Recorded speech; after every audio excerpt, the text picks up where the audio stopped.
Hello, traders. Today is Thursday, July 10th, and this is my analysis for the Euro US dollar. And we're going to start off on the 1 hour time frame.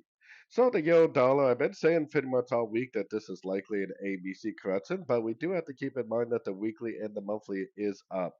So, what does that mean? That means if we get a break of structure to the upside, which right here is my break of structure, then that definitely would probably tell us that the weekly monthly time frame uptrend is back in action.